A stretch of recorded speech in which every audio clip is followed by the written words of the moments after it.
Gaggle, where we challenge and, if necessary, destroy media narratives. I'm George Samueli, and as I always do, you have to just indulge me here. I have to comment on the fact that the weather is getting quite cold, the days are getting very short, and fall and winter are not far from us. So, with that out of the way, um, we can talk about the events of the day, and the most important event of the day was the announcement by UK Prime Minister Keir Starmer that Britain might, perhaps, possibly recognize the Palestinian state in September. This, of course, follows the announcement last week by French President Emmanuel Macron that France did intend to recognize the Palestinian state during Macron's speech at the UN General Assembly. Now, that in itself doesn't really mean a whole lot because just recognizing a Palestinian state um, doesn't make it, for instance, a member state of the United Nations. In order to get to be a member state of the United Nations, you would have to have the support of the UN Security Council. So you would have to get through the Security Council without a veto from one of the permanent members, and you would have to get I think it's a majority on the UN security, majority of the members of the UN Security Council, but it may actually be more than that. Maybe you need 10 votes of the Security Council, and then it goes through to the General Assembly.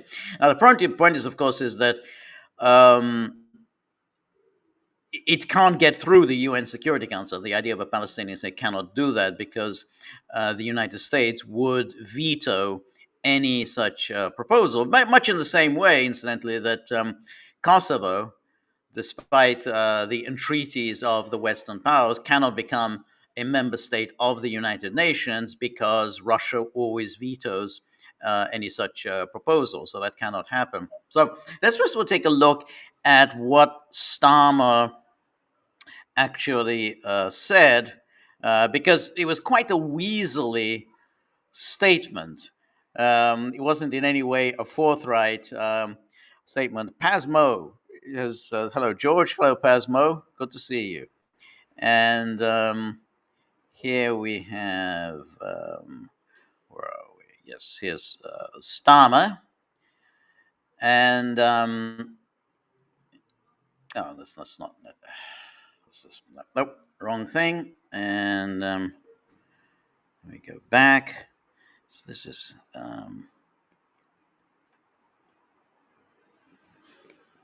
okay. Now let's see.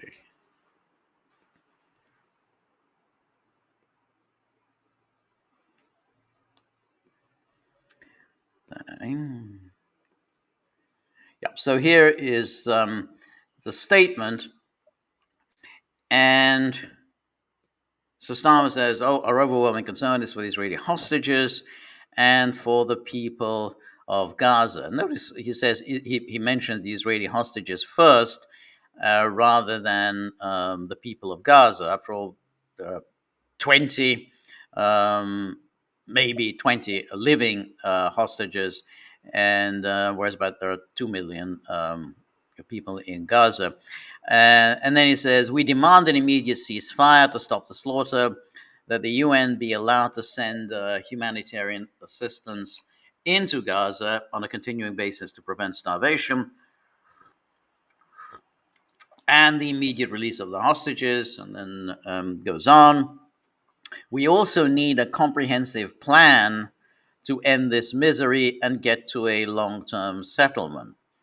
Now, that, of course, is the key to any kind of a ceasefire.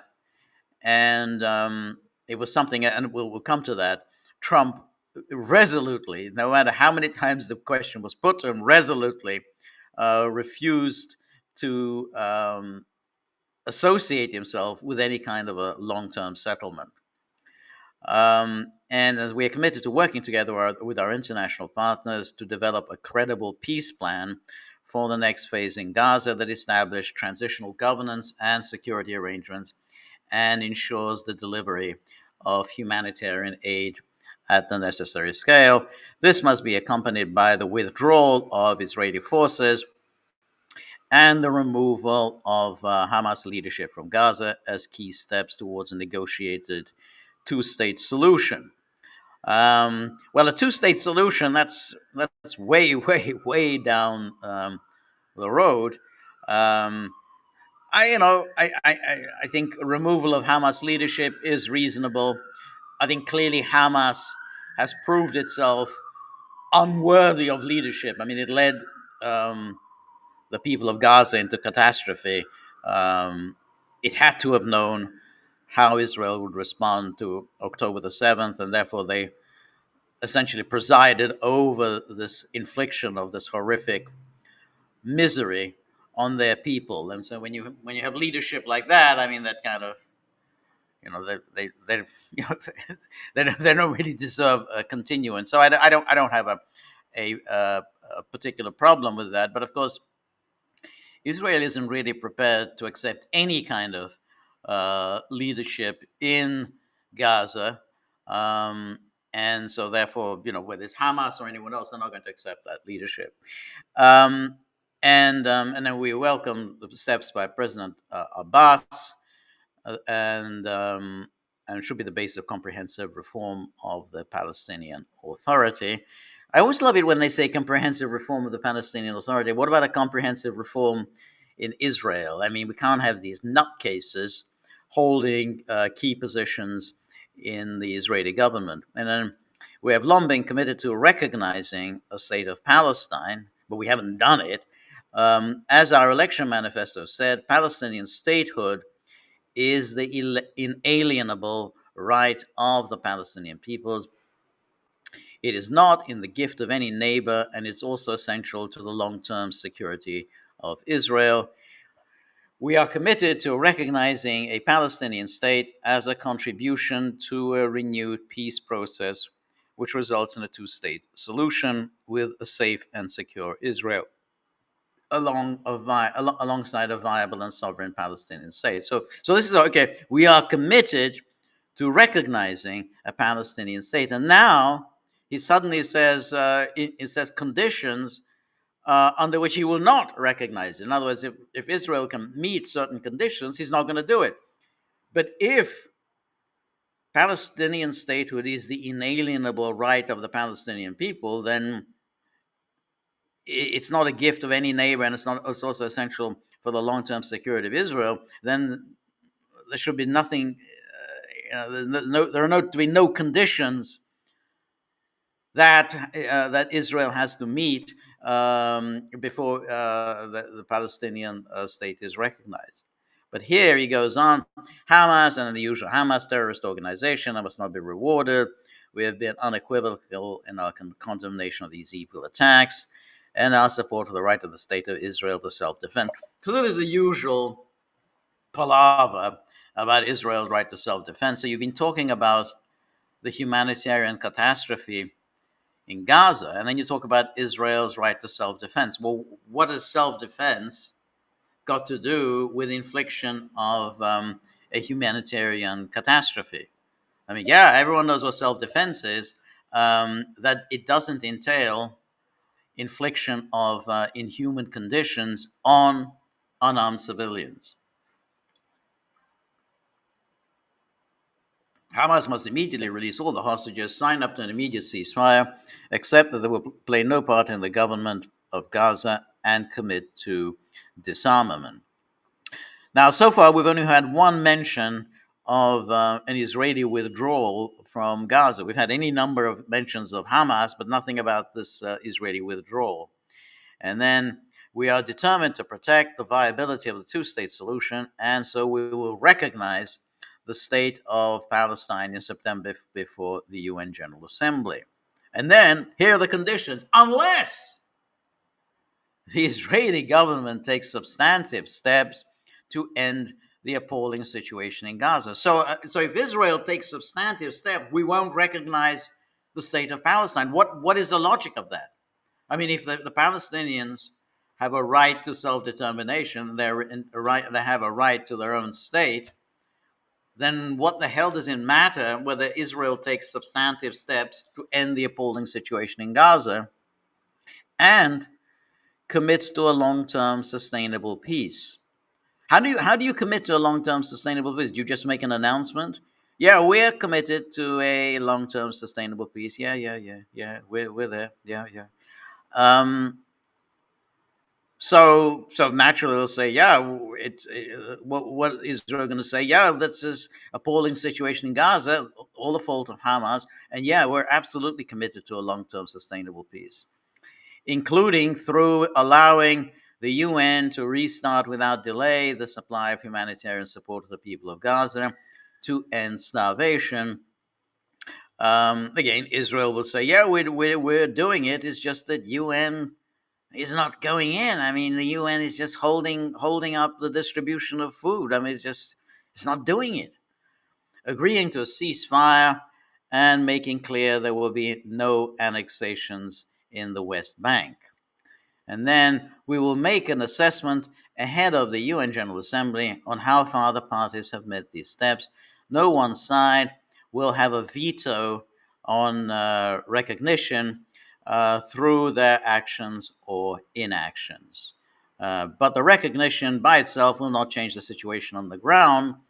We are therefore not taking any additional immediate steps to alleviate. We are therefore taking additional immediate steps to alleviate the humanitarian situation, including airdrops of humanitarian supplies, along with Jordan, and getting injured children out of Gaza and into British hospitals, alongside pressing strongly for UN deliveries of humanitarian assistance to resume. And then we believe the ceasefire will not last without urgent work on governance and security in Gaza, the prospect of a long-term political settlement.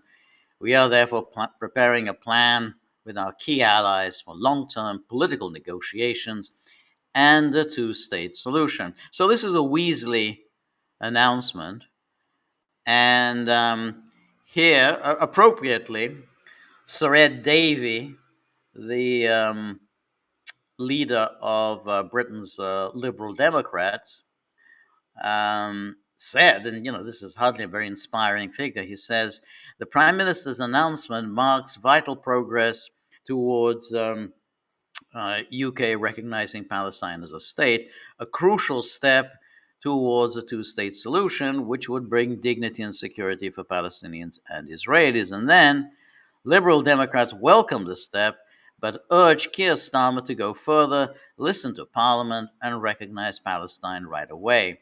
And we need far greater action to stop the humanitarian disaster in Gaza. That must go much further than Starmer's plan. Rather than use recognition, which should have taken place months ago, as a bargaining chip, the Prime Minister should be applying pressure on Israel by fully ceasing arms sales and implementing sanctions against the Israeli cabinet. So too must the UK government urge Hamas to unconditionally release the hostages. So here we see that really it doesn't amount the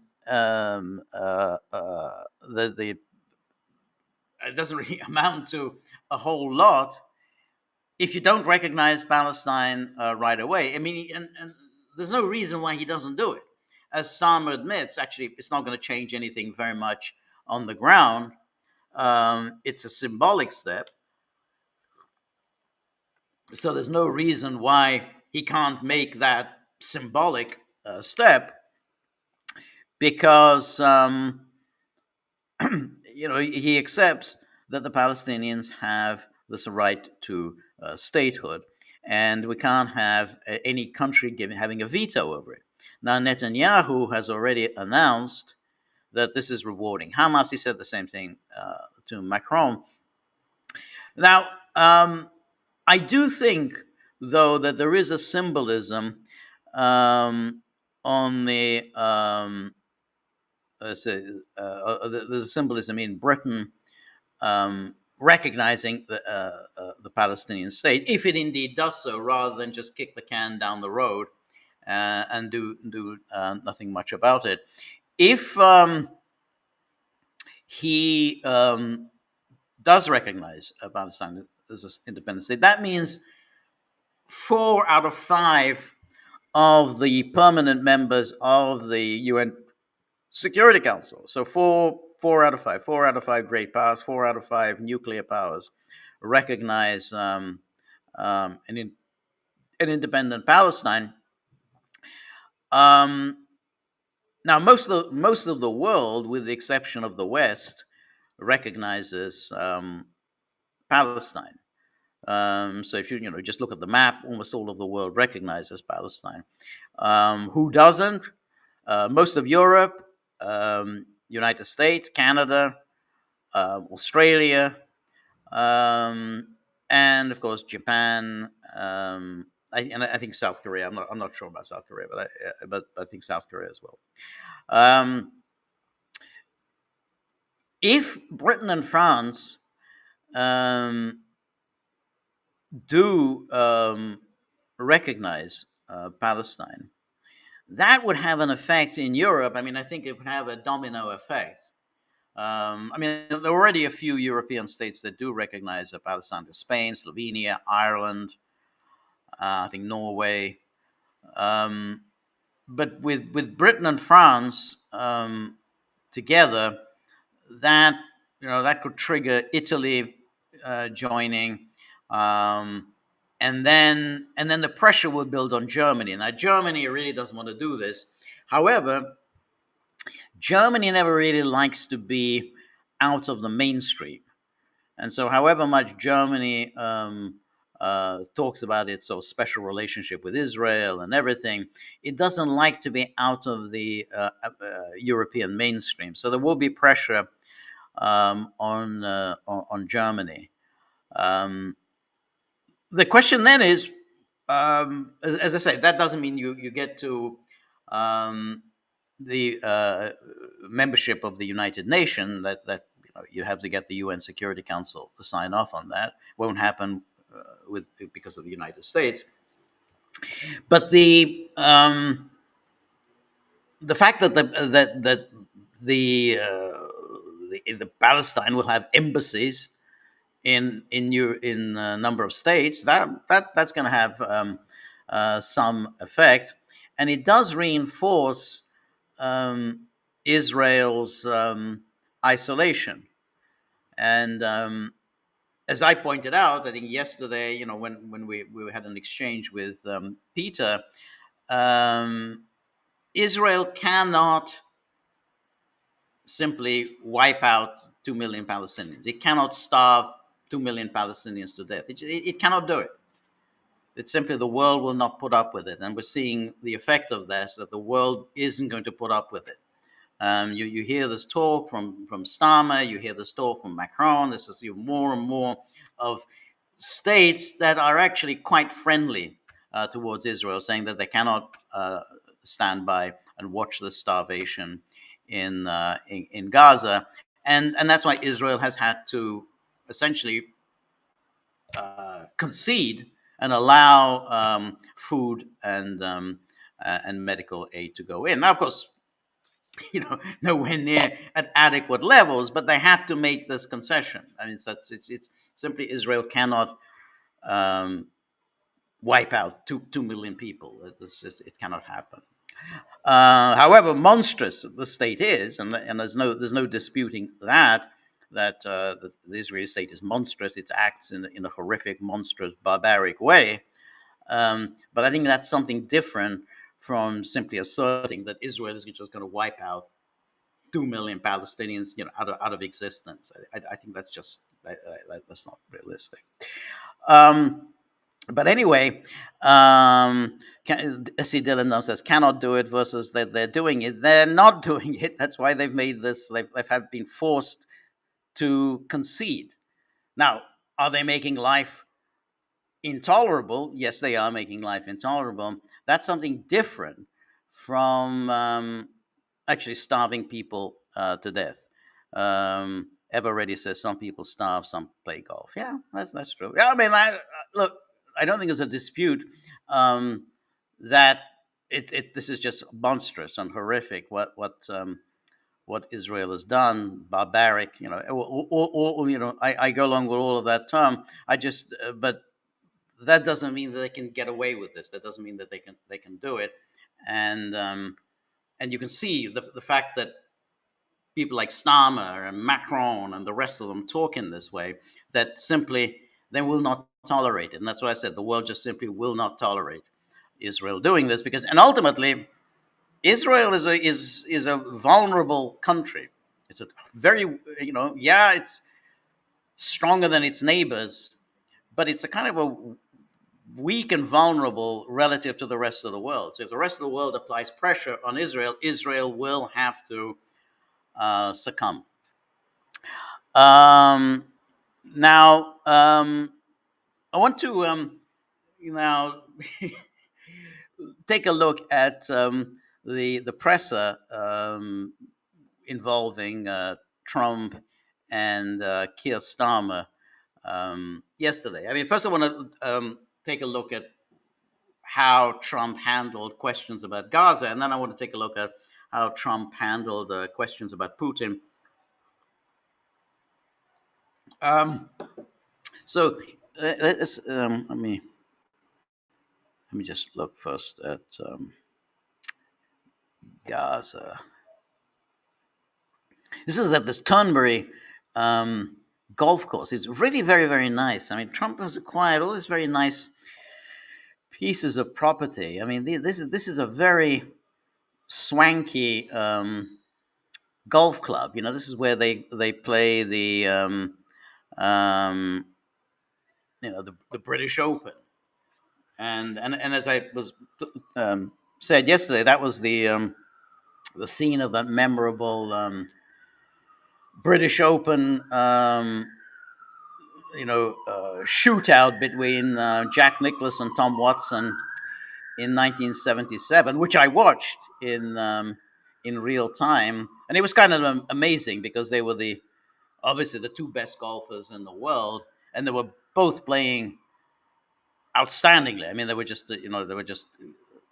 each somehow outdid the other. And then it all went down to the last putt on the 18th hole, and Watson just sank an amazing putt, won it, and he and Nicholas were good friends, and Nicholas congratulated him very warmly, again very generously and very sportingly. I mean, it had to have been quite painful for Nicholas because he had been playing well, but I think it's one of those memorable tournaments. I think that people remember, 50 years on, practically. Anyway, here Trump and Starmer, and so let's see. As Trump is asked a question about Gaza. Back to Gaza, you talk about Hamas stealing food and stealing aid. What responsibility does Israel have for limiting aid to the region? And if I could ask a follow-up to the Prime Minister, what pressure can you put on Israel? Is that something that you in the United States are working with? Israel has a lot of responsibility. They're hampered by the fact that you still have 20 hostages or so. And the people of Israel are very concerned about the 20 hostages. It's very interesting. You could say they could be more concerned about retribution than the 20 hostages, but they really want the 20 hostages to. Notice how he's asked a specific question and he makes no attempt to answer the question. He just suddenly starts talking about what he wants to talk about. He's like, and he does this. He's become quite skilled at this, of getting his talking points out, even though they have absolutely no connection with the question it is asked. So when it comes to Gaza, he has these talking points, which is the hostages, getting the hostages out. Hamas has no intention of negotiating seriously because once the hostages are released, then it has no leverage, which indicates obviously that Trump, neither Trump nor Netanyahu are taking seriously any kind of a negotiation of a ceasefire or a more long-term settlement.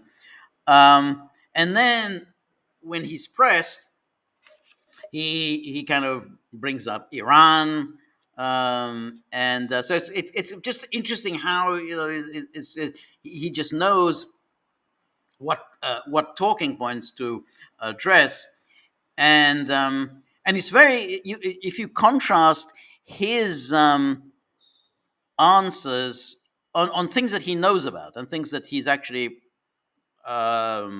has a grasp on the issues, he can be very specific. He can be very concrete, very sharply analytical. You can agree, you can disagree, but when he starts talking about interest rates, you can see he knows about interest rates. So he starts talking about tariffs. He understands tariffs. Here, he has absolutely no interest in the conflict. He has no interest in what might be the basis of a settlement. So that's why he's just floundering around talking about the hostages and how unreasonable Hamas is, and then Iran. So let's just watch this again. Survive and live to make it. Many of the hostages came to my office at the Oval Office, and I was amazed I would ask them the question, was there any sign of love? Was there any sign of when you were a hostage and you have...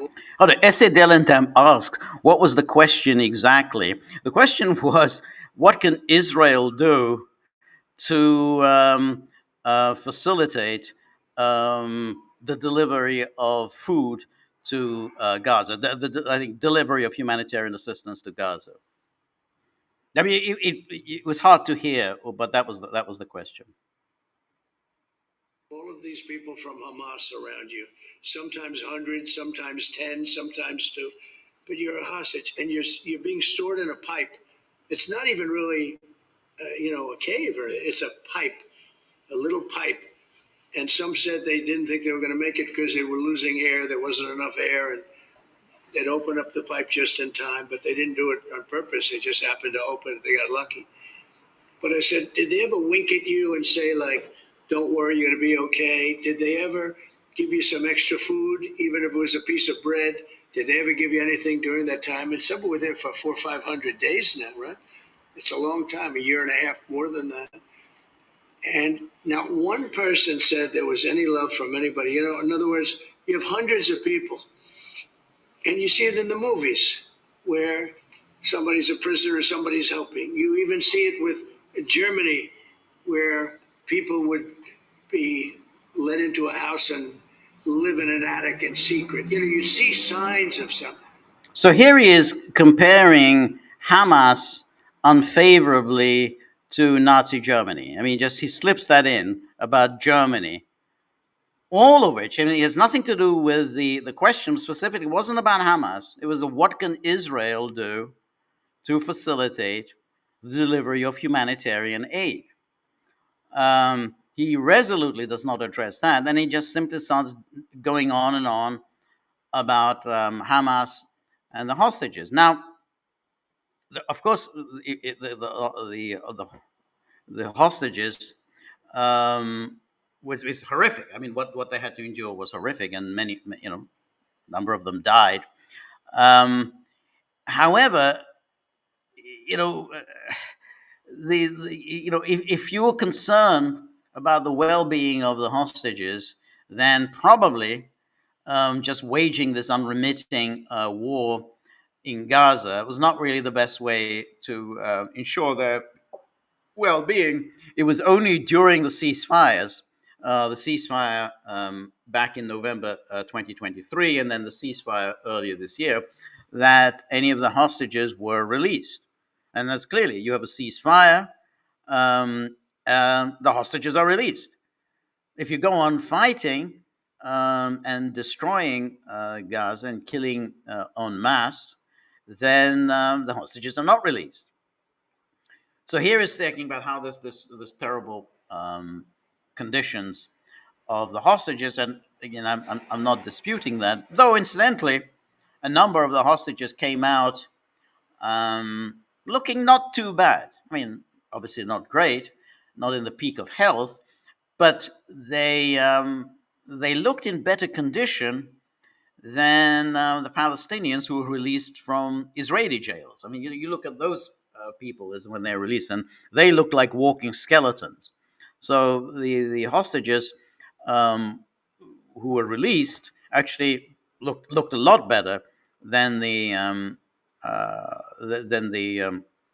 Palestinians released from Israeli jails. Um, so, but this is the extraordinary thing. Again, Trump has no sympathy. Doesn't evince even any sympathy. I mean, at this stage now, as we'll see a little bit later on, I think under prodding from Starmer, he begins to realize that he has to recognize the starving. I mean, then he suddenly, he accepts that there are people starving, and he accepts that there are children starving. In other words, these children who are starving have nothing to do with Hamas. Anyway, let's go on. I said, did you see anything like? Did they wink at you? Did they say, "Don't worry, you're going to be okay"? I never received. I ask that question all the time. I've never received one answer that said, "Yeah, they really wanted to help." No, the hatred is just incredible. Yeah. What more can Israel do? Well, I think Israel can do a lot. So I will say that. So he was this reporter asks again, what more can Israel do? And then watch Trump. Iran, I think, interjected themselves in this last negotiation. Can you imagine the beating they took? We wiped out their nuclear possibilities. They can start again. If they do, we'll wipe it out fast. And so here he is. He's asked this question, what more can Israel do? And then he starts off on Iran. He starts going on about Iran. Iran interjected itself into the negotiating. Now, does he have any evidence? Has Tulsi come up with any intelligence finding that Iran was playing any kind of a role in the negotiations? I mean, Iran. The whole idea that Hamas is an offshoot of Iran is so ludicrous. In the first place, Iran would never have signed off on the October the 7th attack. But if that plan had been hatched by Iran, then Iran would have done something more to help Hamas than it did. It didn't do anything for Hamas, which would indicate that they really didn't think that this was a great idea, and they almost certainly did not encourage Hamas to launch the October the 7th attack. So then you can wave your finger at it. We'll have to do that. We will do that gladly, openly and gladly. They've been saying, Iran's been sending out bad signals, I'll tell you. For a country that just got wiped out, they've been sending very bad signals, very nasty signals. And they shouldn't be doing that. They shouldn't be doing that. They were talking about things that they shouldn't be talking about. They were interviewed on a recent show, and the foreign minister saying things that he shouldn't be talking about. Shouldn't be. It's amazing. Now he's talking about Araghchi's interview with Brett Baer. And if you watch that interview, he was extraordinarily reasonable, still talking in terms of negotiating with the United States. But he said, yeah, we're not going to give up our enrichment program. He did say that this is, this is our sovereign right. We worked at this. Our scientists have worked on this. We're not going to just throw all that away. What has any of that got to do with what's going on in Gaza? So he's been asked the same question twice, and it's a question that everybody's talking about, which is why there's no food or medical aid or anything entering Gaza, and what can Israel do to change this? And I think they got involved in this negotiation, telling Hamas and giving Hamas signals and orders, and that's not good. That's not good. I would say, look, we need to get the hostages out. They've been held for a very, very long time, and we must always start from there. But also recognise the situation on the ground in Gaza is absolutely intolerable. And I think that certainly speaking for the British public and myself, seeing those images of starving children in particular are revolting. And there's a sense of revulsion in the British public at what they're seeing. And they know, and we know, that humanitarian aid needs to get in at speed, at volume. Yes, some could be airdropped, and we're working with others, with the US, with Jordan on that. But the trucks need to get in because that's the only way you can get the volume in. And we do thank the President for the work he's done to try to get to a ceasefire, which we desperately need, but also to put aid in to the region. There needs to be much more of that. We need to galvanise other countries in support of.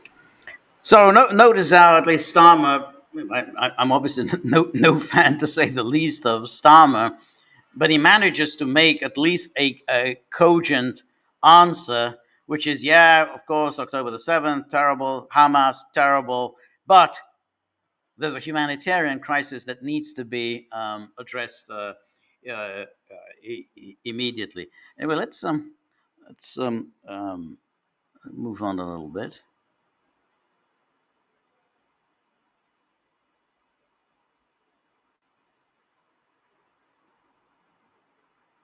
I look forward to that. As far as Parliament, if he wants me to speak in Parliament, I'll do it. Okay, but it doesn't have to be then. It could be some other time. Maybe we should save it for another time. We'll let the one visit speak for itself. But anytime, if I could be helpful, I would certainly do it. Thank you. With the EU deal, are you considering to get the hostages out if there's no ceasefire? Well, there are a couple of alternatives. So here he's asked, I mean, it's a little hard to hear. Is he considering getting the hostages out if there is no deal? And if so, how is he going to get the hostages out? Some are pretty strong, but the most sensible alternative is talk and negotiation. But I said a long time ago, at a certain point, they're not going to be talking because they're going to lose their shield. The hostages are a shield for them. They did horrible things on October 7th.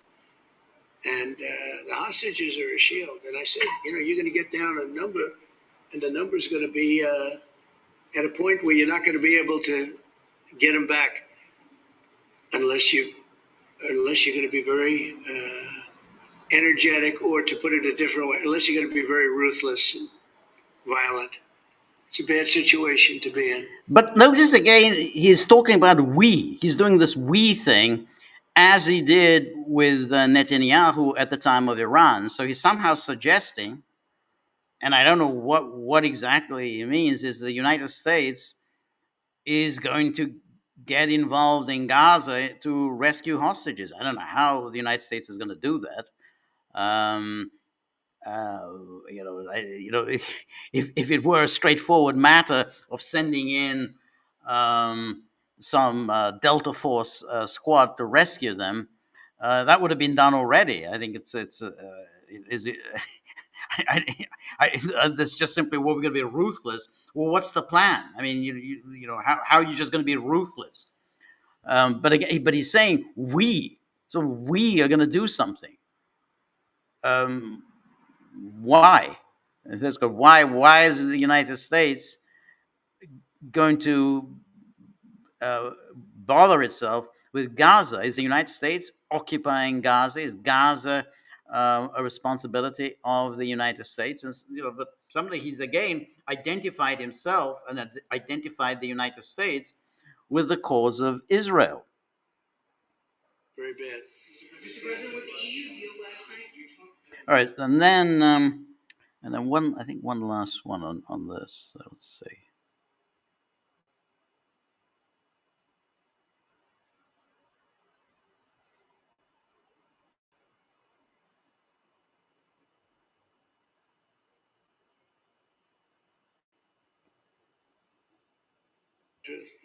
And by the way, I never went to the island, and Bill Clinton went there supposedly. No, this is 28 times. I never went to the island, but Larry Summers, I hear, went there. He was the head of Harvard, and many other people. There you go. He's wrapping up on Epstein. I never had the privilege of going to his island, and I did turn it down. But a lot of people in Palm Beach were invited to his island. In one of my very good moments, I turned it down. I didn't want to go to his island. Yeah. Say it one louder. Next time you speak to Netanyahu, what will you ask him to do? Well, I'm going to say. So then he's asked here, next time you speak to Netanyahu, what will you ask him to do? Look, we're giving money and we're giving food, but we're over here and we're over in the United States, and I think I can speak for the Prime Minister. We're giving money and things. He's got to sort of like run it. Well, I want them to make sure they get the food. I want to make sure they get the food, every ounce of food. I think you want the same thing. Absolutely. Because that food isn't being delivered, or at least all of it. So there, he said that he wants them to get the food, and that at least he's gone some way toward accepting that, hey, Israel is preventing the delivery of food. Now, that's he's obviously there under the influence of Starmer. We'll see how far he sticks to that once he gets back to Washington. But I think what I think is striking here is that there is pressure building up on the United States when it comes to Israel. I mean, the United States can ride it out. He can bluster, and Trump's very good at that.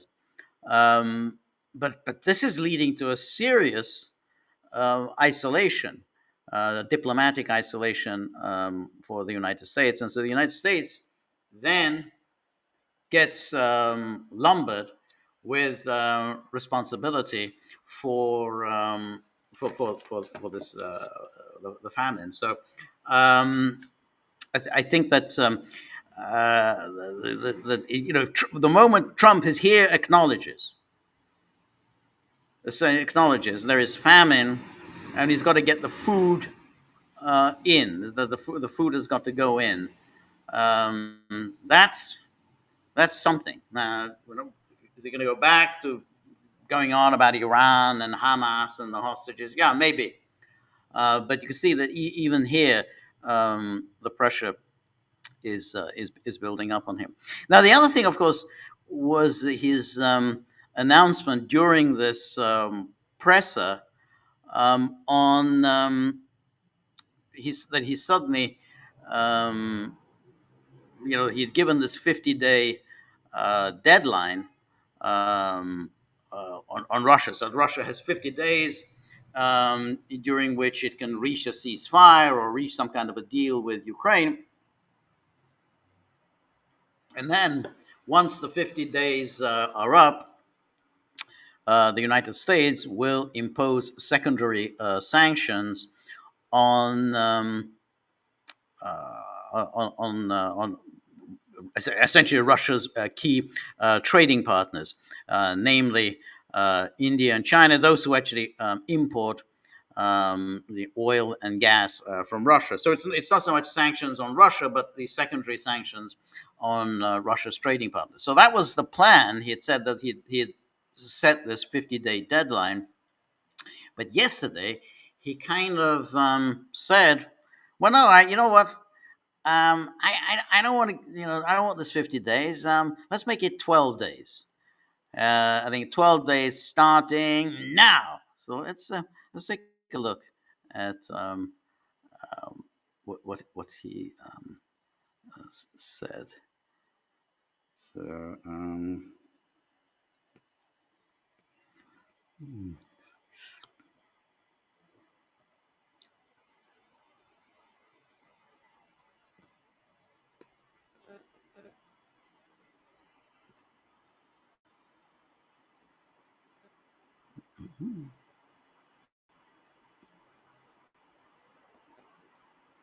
of about 10 or 12 days from today. There's no reason in waiting. There's no reason in waiting. It's 50 days. I want to be generous, but we just don't see any progress being made. Mr. President. So that's so that he gets the 12 days, starting now, and then he goes again into his these tirades against Putin that he's now as he wont to do these days. So let's take a look. And that'll happen very soon. No, go ahead. Hold it. Yeah. Do you think he's been lying to you about his intentions? Well, I don't want to use the word lying. All I know is we'd have a good talk, and it seemed on, let's say, 3 occasions, it seemed that we were going to have a ceasefire and maybe peace, and you divide it up and you do whatever you have to do, that obviously to get to the end. And all of a sudden, missiles are flying into Kiev and other places. And I say, what's that all about? I spoke to him 3-4 hours ago, and it looked like we were on our way. And then I'd say, forget it, and I'm not going to talk anymore. You know, this has happened on too many occasions, and I don't like it. I don't like it. So he just doesn't like it. He's, so he makes all this stuff up. We talked about this before, whereby he says, well, we were close to a deal, and then, then somehow Putin reneged on it, even though if we go back to each of their phone conversations and the readouts from the Russians and the readouts from Trump, gave no indication that they were close to any kind of an agreement. Russia repeated its position. I mean, it's been very consistent. Each time it always repeats its conditions. It says we will not accept an unconditional ceasefire. We will accept a ceasefire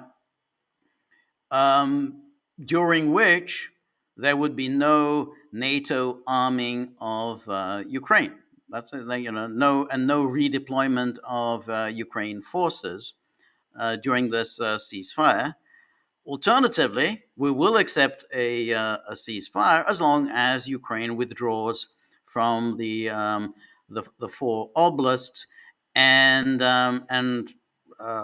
rescinds its its application to join NATO and basically commits itself to never joining NATO. I mean, say then we'll withdraw.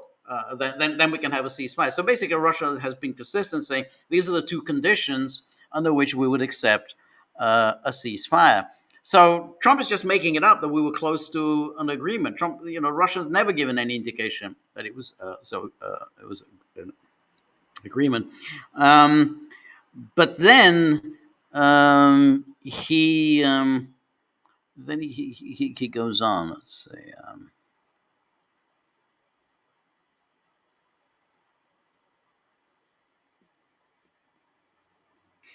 And we're taking in a lot of revenue right now, and this was an additional tax cut. So I find, for whatever it's worth, tax cuts are very good. Russia moved up the deadline to have 10 or 12 days. Is the sanctions slap 100% tariff on anybody who does business in Russia? So what I'm doing is we're going to do secondary sanctions, unless we make a deal, and we might make a deal. I don't know. You don't know. It's we've done so many peace deals. This is the one I started out with, and I know President Putin called me. He wanted to know if I could help him with Iran. I said, no, I don't need your help with Iran. I need your help with Russia. And so that's the one deal that continues to linger. And we're losing 5,000. They're losing. I'm not losing. You're not losing.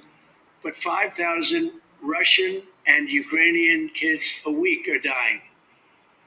And that's not mentioning the people that are dying also in towns where, he's lobbing missiles into certain towns like Kiev. And he's got to make a deal. It's too many people are dying. It's a really bloody war. And the 5 now, they're really telling me that number is obsolete. It's like 7. So you have 7,000 Russian and Ukrainian soldiers dying every single week. for no reason whatsoever. So you would think, based on common sense, no reason whatsoever. I mean, that's it. That's after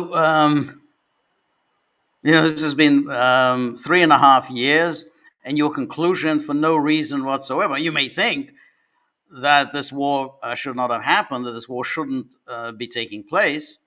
It's a terrible war, but you can't say this for no reason whatsoever. Um, and this is what is so strange about all of this. There's the bizarre quality as to why Trump has embraced a war agenda that he had explicitly, really, pretty much since the so-called special military operation started in February 2022. So pretty much since then, he has said that we need to stay out of this. And that's why he said, well, I can end it. In other words, I'm going to just come in and end it.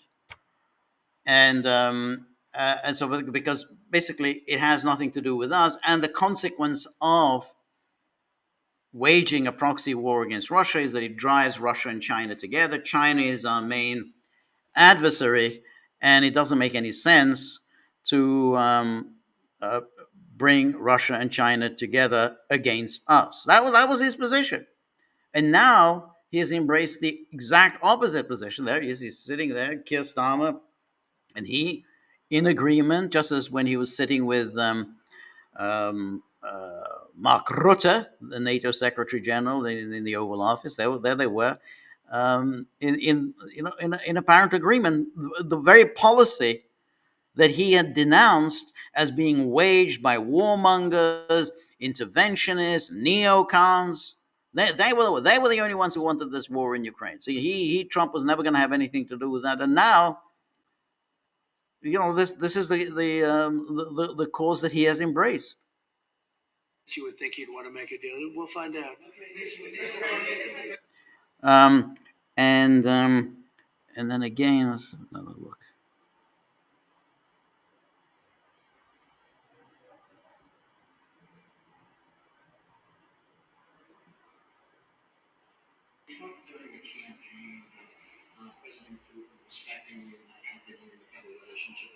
Do you still feel that way, that he respects you, considering the conversations you had at the really nice? Yeah.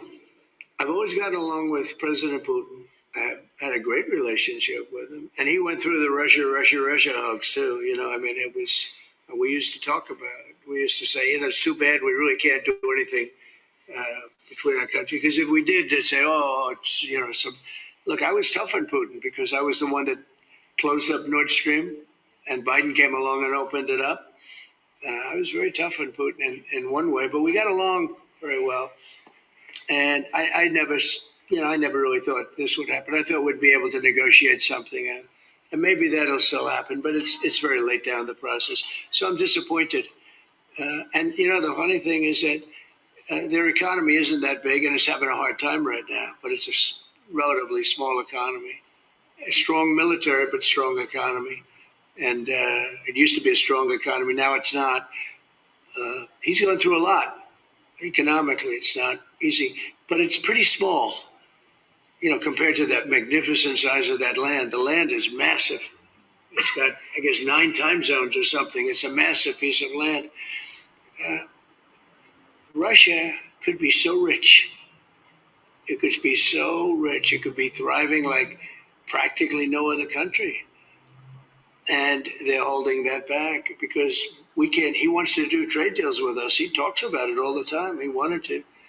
And I envision that a lot of trade with Russia. They have a lot of valuable things. When you talk about rare earth, they have serious rare earth, right? They have just about every form you can have. So, Russia could be so rich right now. Instead, they spend all their money on war. They spend everything on war and killing people. It doesn't make sense to me. I thought he would want to end this thing quickly. I really felt it was going to end. But every time I think it's going to end, he kills people. I don't know. I'm not, I'm not so interested in talking anymore. He talks. We have such nice conversations, such respectful and nice conversations, and then people die the following night with a missile going into a town and hitting. I mean, recently, I guess the nursing home, but they hit other things. Whatever they hit, people die. So I don't. We'll see what. Um, so this is kind of classic Trump. He reduces everything to a kind of personal relationship. Well, I got on well with him. What does that even mean? I mean, you got on well with someone. You got on well with a foreign leader. Yeah, you mean you're polite. You have polite, friendly conversations. It means nothing. Um, and then here he embraces this idea that Russia is just engaging in wanton killing. That there's not actually pursuing any goals, any military goals, and he's not trying to achieve anything. Apparently, he's just engaging in wanton killing. Now,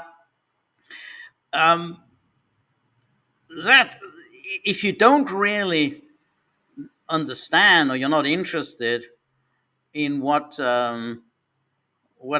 each side in a conflict is seeking to achieve, then you're not really going to be able to bring this war to any kind of a conclusion.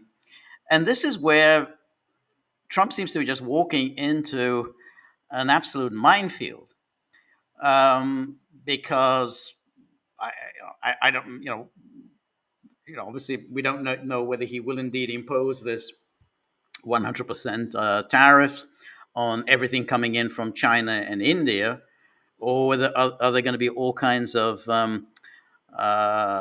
carve outs and so on. So we don't yet know, but it's very unlikely that Russia is going to change its its strategy. I mean, it's going to pursue its ends. Now, one has to assume, and Trump made that clear in his negotiations with NATO, that he's now going to be delivering arms to Ukraine, and presumably he's going to lift the restrictions on the use of long-range missiles. We don't yet know, but I assume that that's a fairly good bet that he's going to do that. That if he doesn't do that, then essentially he's just continuing with Biden, and that's why I tend to think that he will try to escalate, try to take some risks in the hope that this will deliver some kind of a knockout blow to Russia. Because without some kind of a knockout blow, then essentially this is just going to go on. This will go on. Unless, of course, Ukraine collapses, which is possible.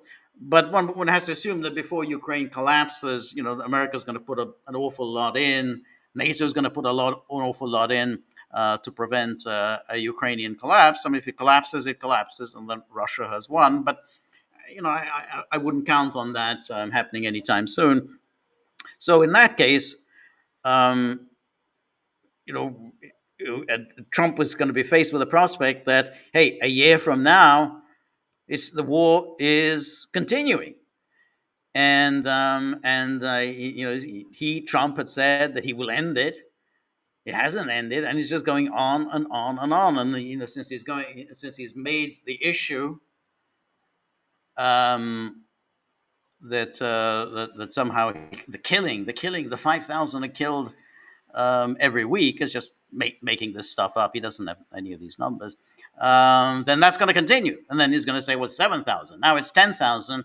And he doesn't know how to bring that to an end, other than if he starts, basically giving Ukraine these the cruise missiles and say, yeah, hit Moscow and see what happens. Now, one other thing that I wanted to talk about is that we had a screening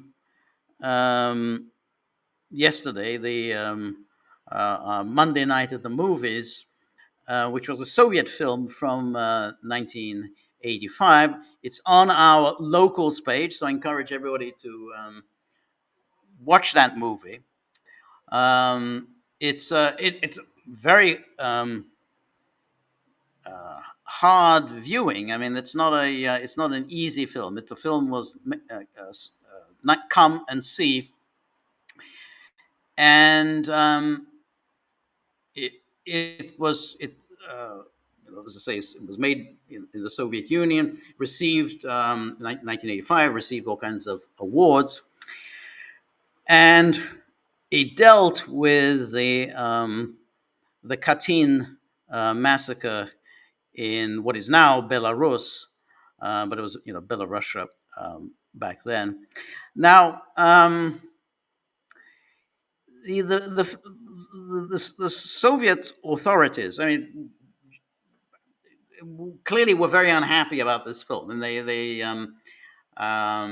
and it wasn't easy to make. They put all sorts of obstacles in the way, and it isn't hard to figure out what it was that the Soviets really didn't like, because you think, hey, this is a film about World War II. It's about the horrors perpetrated by the Nazis. So why would the Soviets put up roadblocks to the making of this film?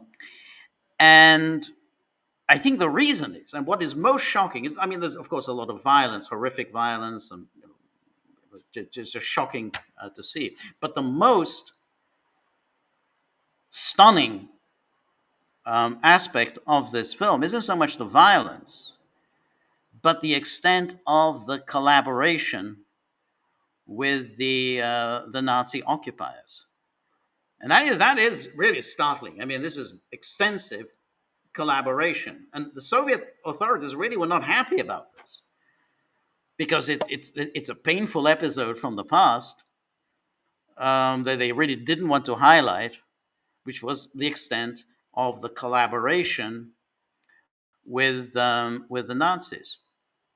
So what happened was that the partisans, Stalin had ordered basically massive all-out resistance to the Nazi occupiers. In other words, it has to be partisan civilians forming units behind the German lines, and doing everything they can to hamper the German advance.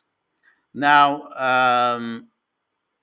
the Germans responded by with absolute savagery against the partisans, in other words, against the civilians, and they were given orders. You absolutely have to be ruthless, absolutely brutal in how you deal with the partisans. And what happened at Katyn was that a German unit was ambushed by the partisans, and the head of this German unit was a man by the name of Hauptmann Hans Völker, was killed by the partisans.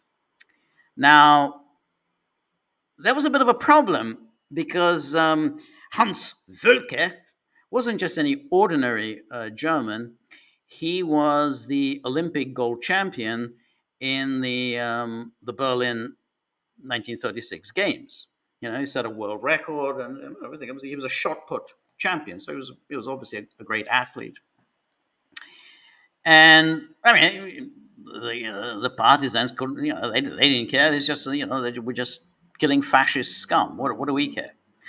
But the Germans took it very personally, and they unleashed an absolute horrific terror against the village of Katyn, from where these partisans came. And was taking part was the Schutzmannschaft Battalion, I think 118, and the SS Sonderbataillon Dölwinger. Now, what was interesting about these two battalions, the first one, this was the Schutzmannschaft Battalion 118. It was all auxiliaries. In other words, they were all collaborators. They were all hired killers, most of them Ukrainians. So most of these essentially killers that the Germans hired, they were all Ukrainians. They were all followers of Bandera. They were, all came from Owen Bear, and then some also came from Owen M. Um, but so these were Ukrainians, and they were tasked with carrying out the worst atrocities. And then, but joining them was this Sonderbattalion Dolwanger, which simply consisted of the dregs of German society. These were criminals, rapists, murderers. They were just basically released from prison and sent to the front, precisely with a view that they would commit as many atrocities as possible, and that's what they did. But the hard part is that is watching the collaboration. Now, this is why was it such a painful issue for the Soviets? They essentially put the Soviet Union, after the initial um, war crimes trials. I mean, I'm not talking about Nuremberg. I mean, Nuremberg was a kind of international um, tribunal in which all the victorious Allied powers took part as prosecutors, but there were trials held inside the Soviet Union in the immediate aftermath of the war, and then those who had committed war crimes, they were executed. But they weren't all executed. There was, the treatment was relatively lenient. I mean, this was still Stalin, so even under Stalin, there was still relatively lenient. So some were just simply sent to the Gulag, and I think that this was a very painful episode for the Soviet Union, was acknowledging the extent of the collaboration.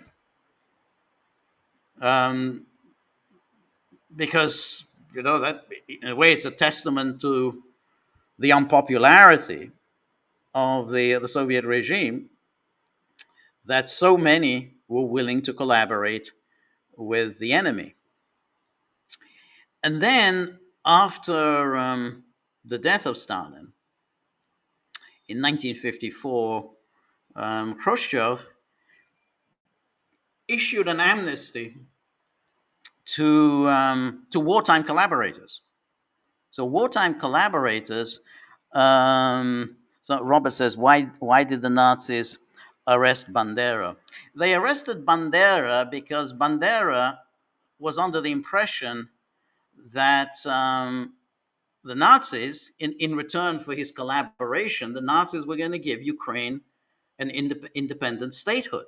And he proclaimed very early on, I think June the 30th, 1941, he proclaimed an independent state of Ukraine. He was kind of enthusiastic. Yeah, well, independent state of Ukraine. This infuriated Hitler because Hitler had no intention, at least at this stage, of allowing an independent state of Ukraine. The reason was that Hitler, I think, realized that his one chance of winning this war was to exploit the people of the Soviet Union, the land, everything, as ruthlessly as possible. But steal all the food, steal all the animals. Get all the Ukrainians and Belarusians to be actually just working and toiling for the Nazi conquerors. So if you were to recognize a real state of Ukraine, then he wouldn't be able to do this. He wouldn't be able to carry out this mass exploitation program that he had in mind in order to win this war. And so when Bandera proclaimed this independent state, this just boom, that just absolutely Hitler was enraged, and then he was He was indeed imprisoned. Um, but the going back to 1954, so Khrushchev provides this, says, amnesty to collaborators. So they were pretty much, they were released from prison. Now the uh, there was a caveat, which was that if you committed serious war crimes, you didn't get an amnesty. But of course, you had to prove that these people had committed serious war crimes. So boom, there was a mass release of wartime collaborators, and indeed a mass release of the followers of Bandera, and they went back to Ukraine and began to feed the sort of Ukrainian independence movement that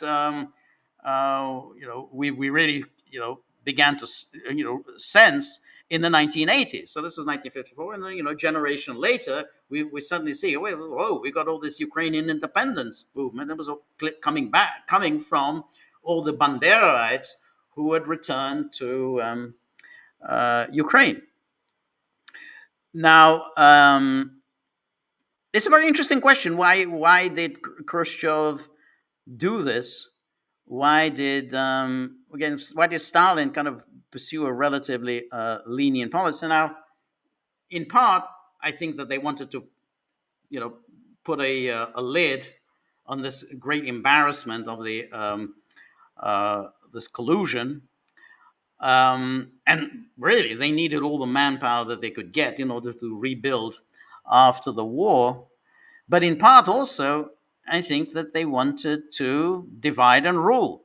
They knew perfectly well that this is going to cause a problem. You bring these Banderites back to Ukraine, and that's going to cause a real rift with the Russians who were living in Ukraine, who really had bad memories of the Banderites in the war. And this was the usual Bolshevik practice to divide and rule. So I think there was a lot of that. In Yugoslavia also, they basically put a lid on everything that happened in World War II. They didn't want to talk about the Ustasha. They didn't want to talk about Jasenovac. It was like, oh well, that's all in the past. We need to build for the future. So it's a kind of interesting that there's a parallel, with the West. People talk about how the West after Nuremberg and after the kind of the first few kind of the trials in the first years after the war. I mean, there was the big Nuremberg trial, with Goering and Keitel and Jodl and Ribbentrop, that's one we all remember. There were then a few other trials at Nuremberg. The doctors were put on trial. The judges were put on trial. And then that's it. And then there was pretty much nothing very much. In the 1960s, the Germans put on trial some of the Auschwitz defendants, Treblinka defendants, but that was there were no more of these trials. But in a way, this is paralleled by what happened in the Soviet Union. There really wasn't too much in the way of trials after the first few years of the war. Then in the 1970s, when some information came out about some, particularly in the case of Katyn. I mean, so these guys who took part in this massacre of Katyn, were kind of living out their lives, and then they were identified, and then they were put on trial. And although they had enjoyed the Khrushchev amnesty, they once it turned out that they really had committed the most horrific crimes, then they were tried and executed. Some in the 1970s, some in the 1980s. So this film is really kind of a very interesting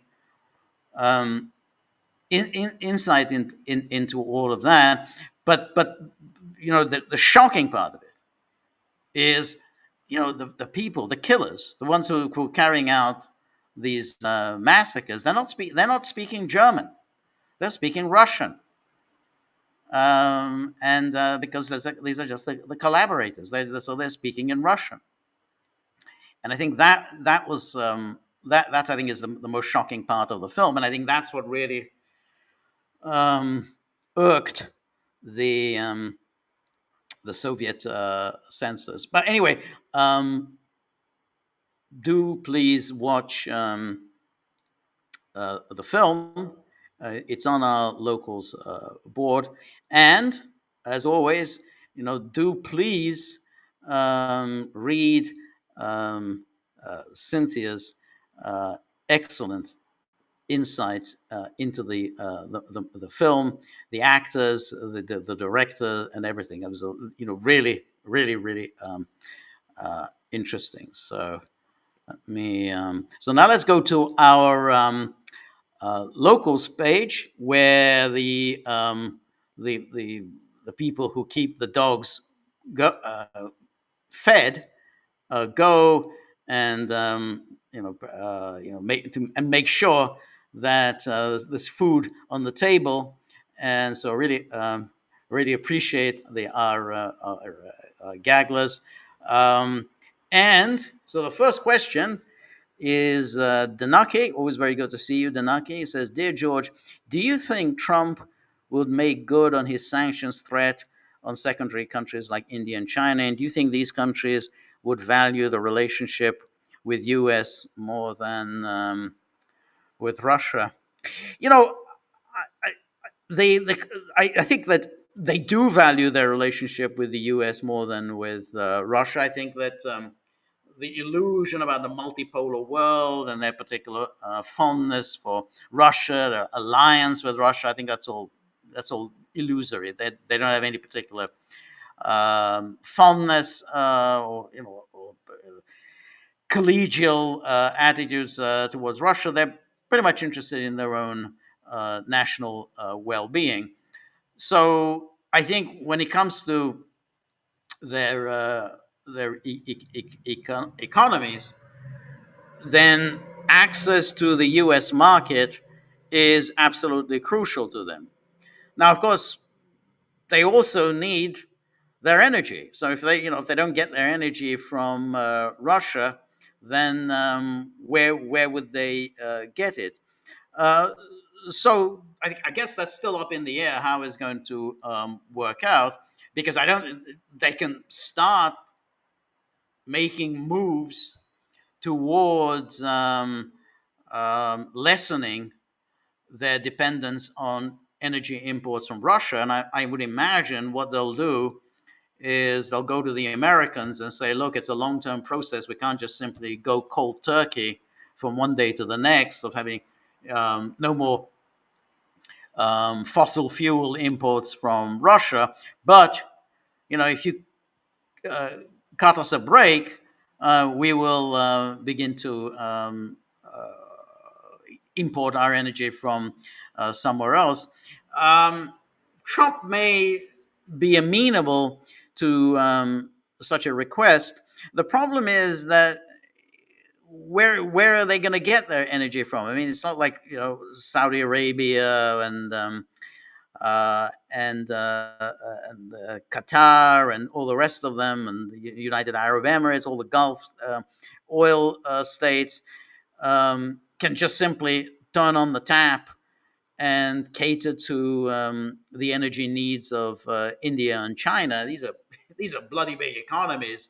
They can't just simply take the place of Russia from one day to the next. So that would be a tall order. But I would think that they're going to tell the United States that we are going to reduce our dependence on Russia. Please hold off on the tariffs. I tend to think that that Trump would be amenable to such a request. I mean, 100% tariffs. That's a huge uh, tax that he's going to hit them with from one day to the next. I mean, he's going to obviously have an enormous effect on the U.S. economy. It's also going to have an enormous effect on oil prices, and that's going to be damaging to the U.S. economy. So I have to think that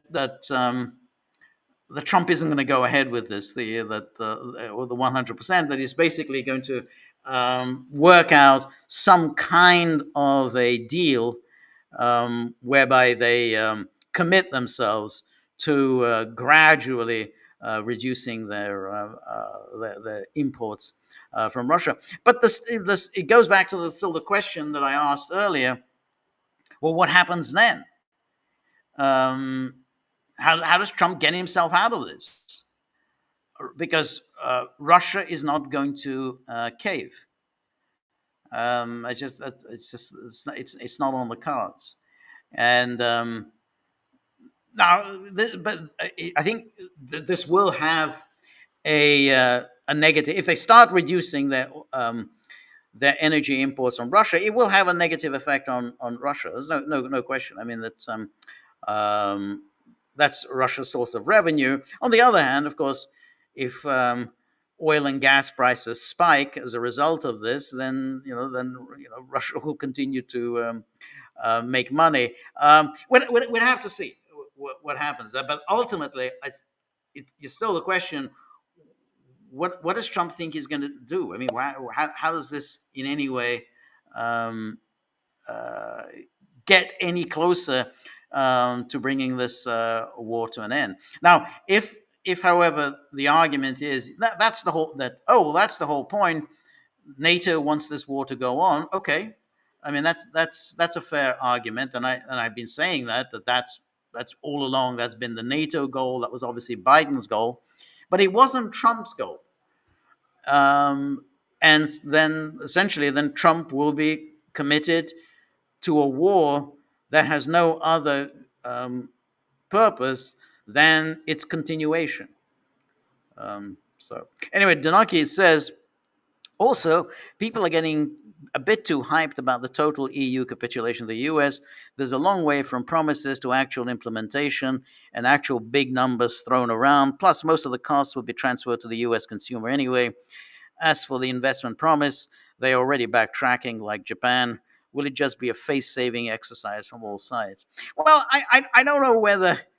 I mean, obviously, it doesn't amount to everything that Trump has hyped it to be, but essentially, remember how everyone was saying that the U.S. will have to cave to just about everybody. U.S. will cave to China. U.S. will cave to the EU. U.S. will cave to Vietnam and everyone else. Well, the U.S. hasn't caved. Now, what the numbers are at the end.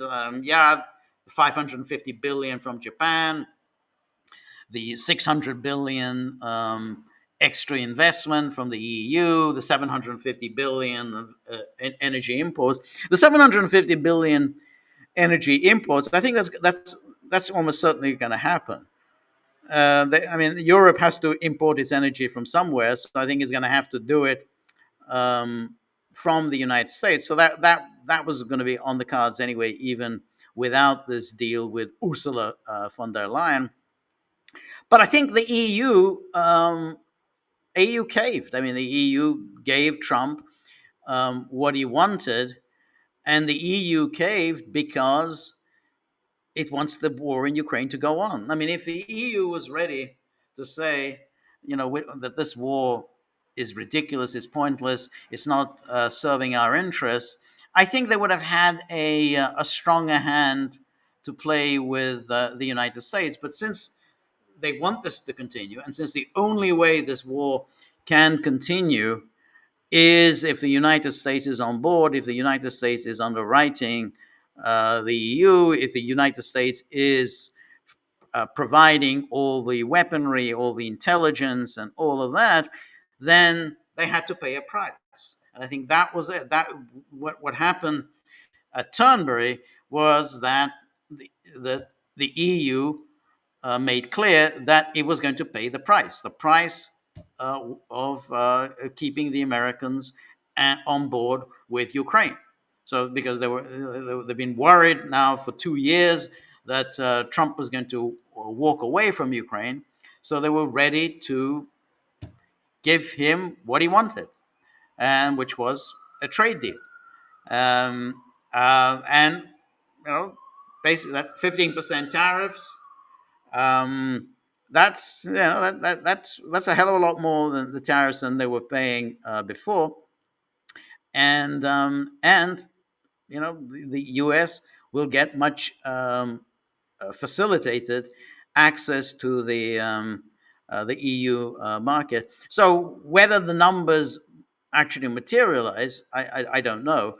But it is I think the humiliation for the EU, and all for the sake of keeping Ukraine going. That was the price. Trump demanded, you want us involved, then you better get with the program. Incidentally, there's one other price that Trump may demand. If Trump does impose the 100% tariffs on goods from India and China, he is going to ask the EU to join with this, because otherwise it makes no sense.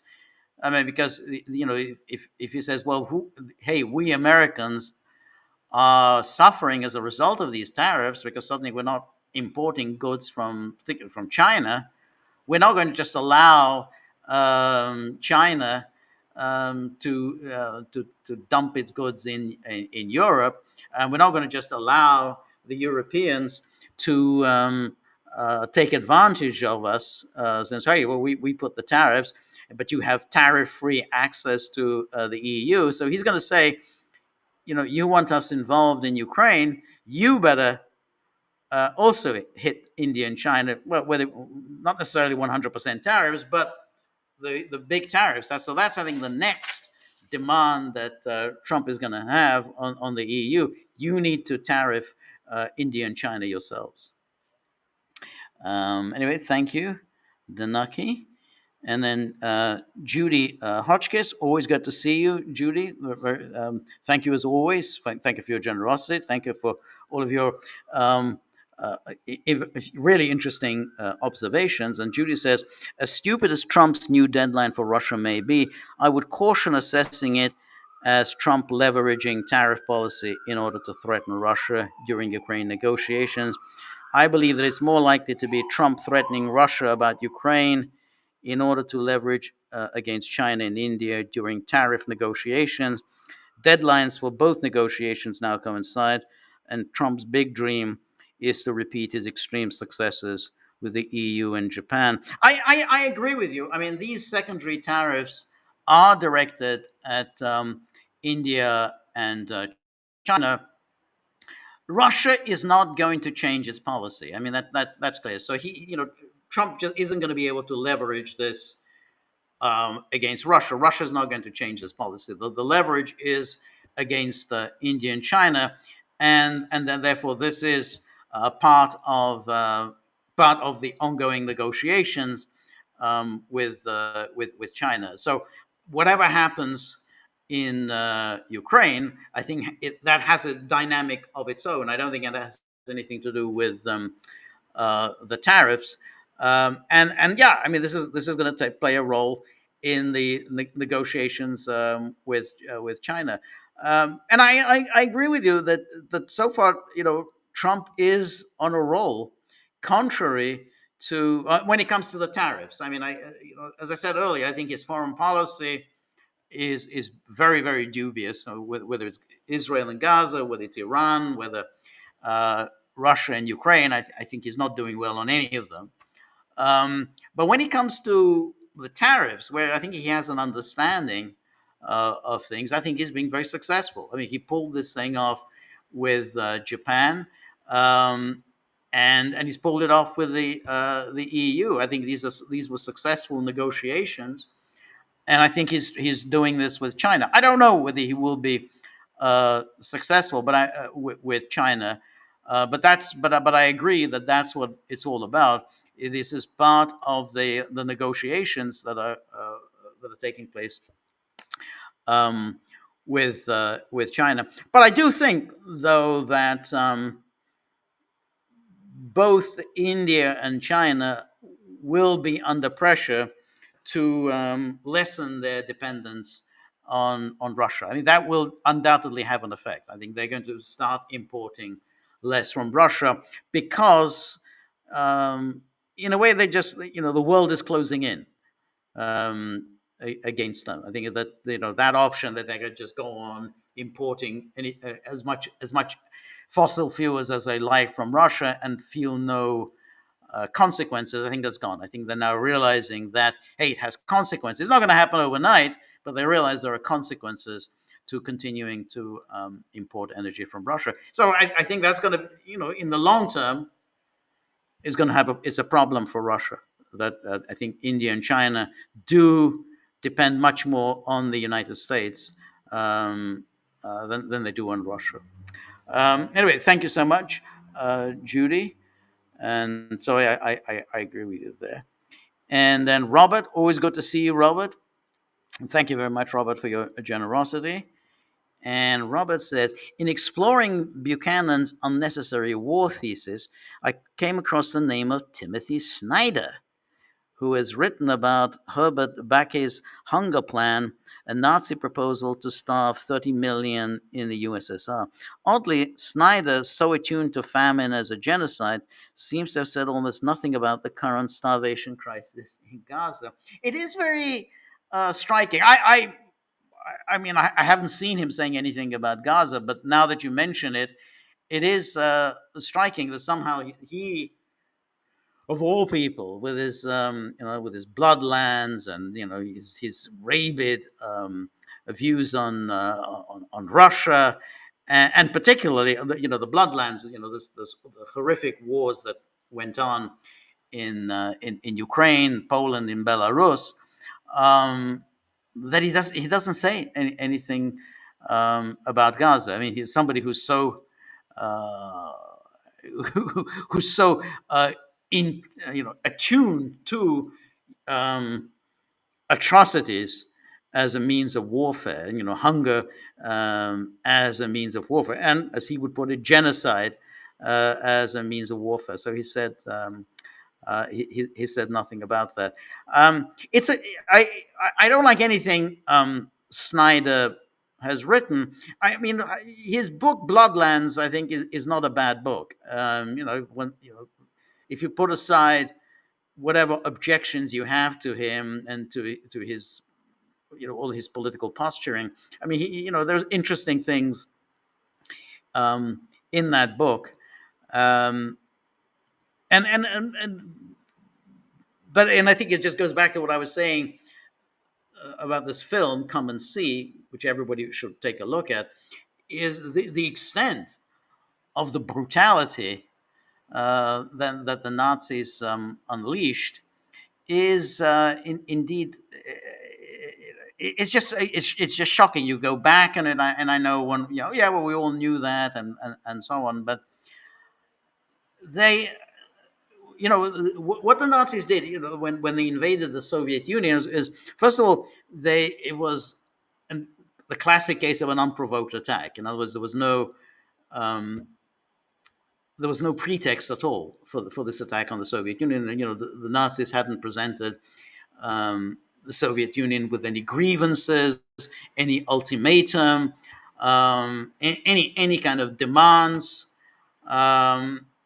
There's no basis at all for this attack. It was entirely done kind of middle of the night onslaught, and completely out of the blue. I mean, yes, the preparations were obvious, but it was quite unique. I don't know if there's ever been a war waged like that where a state hasn't even presented a pretext for this attack.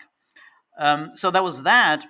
But then the Nazis decided that the only way we can win this war is essentially by mass terror, because otherwise, how the hell are we going to occupy, thousands of miles of territory, and millions of people who are going to come under our rule, other than just instill absolute terror in the population. And so they began planning for this anti-partisan warfare, and they said it's got to be as brutal as you can be.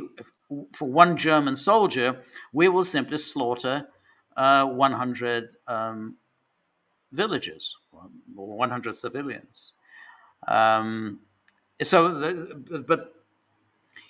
it was a strategy. I mean, it is a coherent strategy. I mean, how else are you going to rule over the Soviet Union? But you still have to be amazed at the courage of these partisans. I mean, they absolutely threw themselves into this, and they knew that they're going to get slaughtered. They had little prospects against the Nazi German machine, but they threw themselves into this, and they didn't think twice about it. They didn't think that hey, discretion is the better part of valor, as Shakespeare put it. Well, at least we're going to stay alive. But they didn't think at all like that. So. But so when you talk about this Nazi proposal to starve 30 million, and they did that. They absolutely did that. They waged these sieges, and starve people. I mean, what they did in Katyn, I mean, that wasn't starving, but just rounding people up, shoving them into barns, and then setting fire to the barns, just burning people alive. It's not it really is horrifying. All of this happened, and curiously enough, we kind of didn't. I don't think we were fully aware of it during the Cold War. I mean, during the Cold War, we said, "Oh, the Soviet Union, they're bad, they're evil, and whatever," and somehow we didn't fully grasp just the magnitude of this horror that was unleashed against the Soviet Union. Marty, always good to see you. Marty, as always, has a nice meme. Is that I'm having difficulty. I mean, maybe it's the picture's not a great picture. I'm not clear. Is that Kaya Kallas? I don't quite recognize her, who that is. It looks a little like Kaya Kallas, but I'm not sure that is her. I mean, it's an awful picture, but perhaps you could tell us who that that picture is. I mean, I'm sure it's something horrifying, but but anyway, thank you. Thank you for your generosity as always, Marty, and thank you for all of your super and often hilarious postings. Cynthia, thank you so much as always for your generosity. Thank you above all for your amazing research and very detailed information that you provided about the film yesterday. It's absolutely essential reading. So, as I said earlier, Gagglers should watch this movie. It isn't easy to watch, but it should be done. Watch the movie and then read Cynthia's very learned commentary alongside it. Anyway, Cynthia says, in last night's film, was hard for me to distinguish German soldiers from local collaborators. No, I think that's right. That was, in a way, that was the point of it, that they did use the collaborators, and extensively. So for all of the worst atrocities that they were committing, They always used the auxiliaries, and the auxiliaries were local collaborators. And as I said, that was the most shocking part of the film. You expect, having watched all these World War II movies and everything else, you hear all these Germans, Achtung, Scheiße, and you hear all these Germans shouting, Schweinhund, and so on, and that's what you would, that's what you would get, um, Hense Hoch. But suddenly you don't hear this. You don't hear Germans shouting, their sharp, distinctive voices. It's Russians. You hear Russian spoken. So the auxiliaries are Russian under, or not Russians, Russian speakers under German command. So were there nearly as many local collaborators committed atrocities as there were German soldiers doing that as well? As I said, I think that almost all of the worst atrocities were committed by local collaborators, but there were also these gangs that I was talking about earlier, this SS Sonderbataillon Dölwanger, which were criminals. I mean, these were just criminals recruited from German prisons. They said, I mean, the German army, whatever else you can say, was a very disciplined body. They maintained discipline. They didn't get drunk. They didn't do, they didn't act like a rabble. So they left these atrocities to be carried out by the rabble.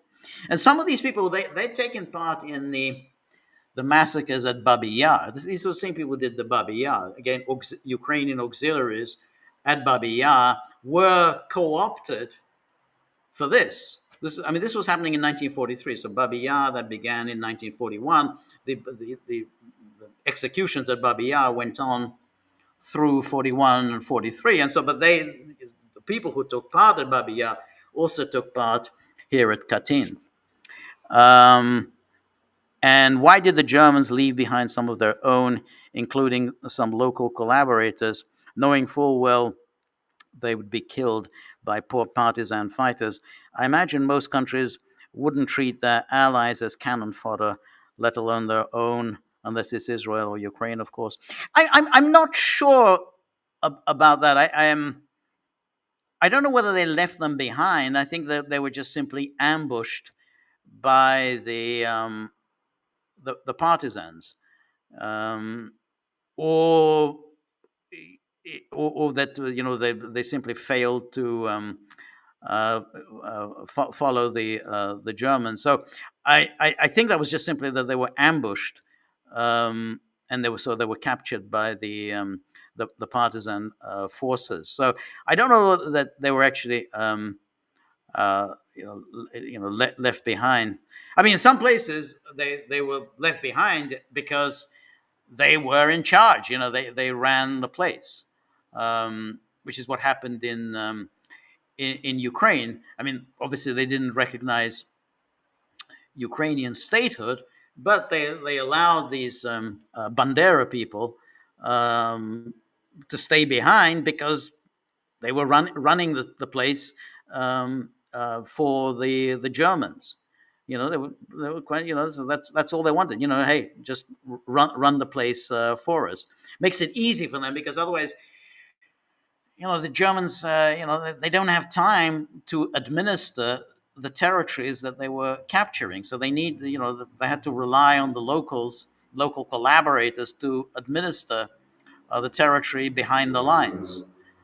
So I think that's what happened. They were basically said, well, administer the territories, but what happened is that they were ambushed by the partisans, and of course they were slaughtered by the partisans. So I think I mean it's not immediately clear, but I think that was what the point of the film. They were, if they were left behind, it was with a view that they were going to just run the place. They didn't, because I think the partisan forces were rather strong in that area. Anyway, thank you so much as always, uh, Cynthia. Really, really interesting. And again, I can't emphasize this enough. You know, watch the film and read Cynthia's really really insightful commentary on the making of the film. I learned so much from that.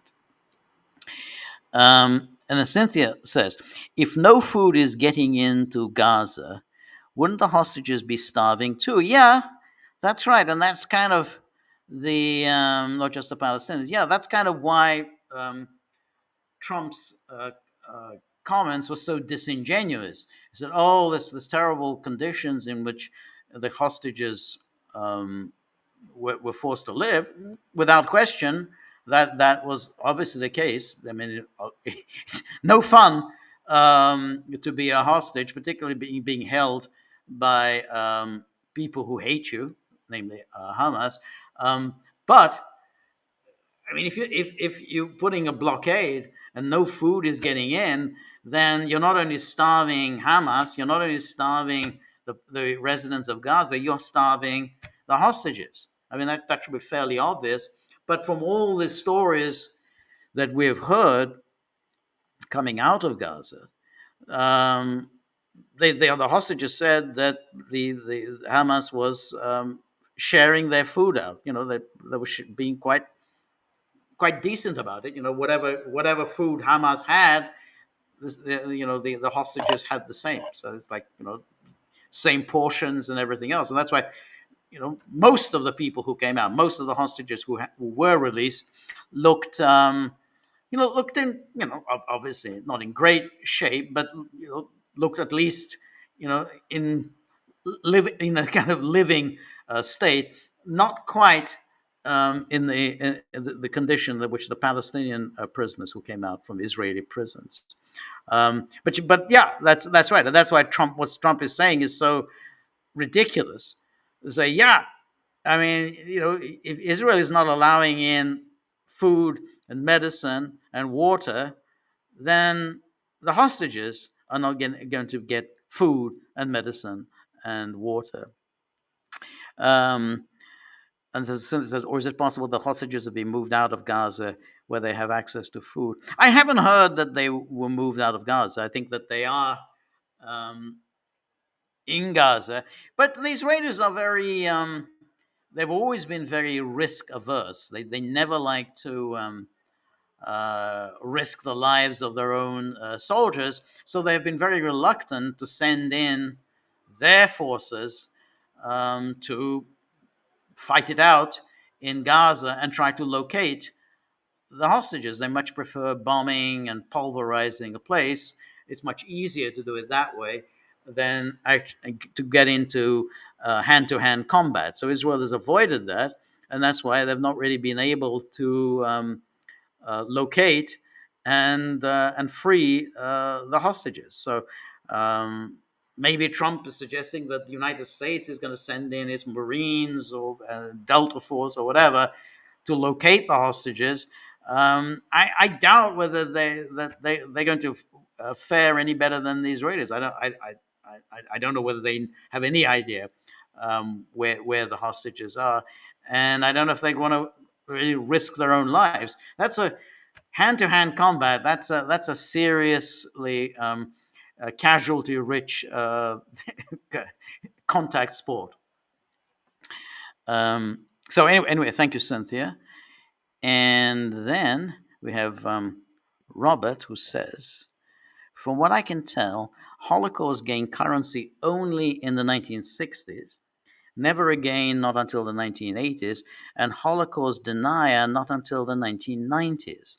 Doesn't this suggest that history might be shaped as much by political strategy as by neutral, disinterested truth telling?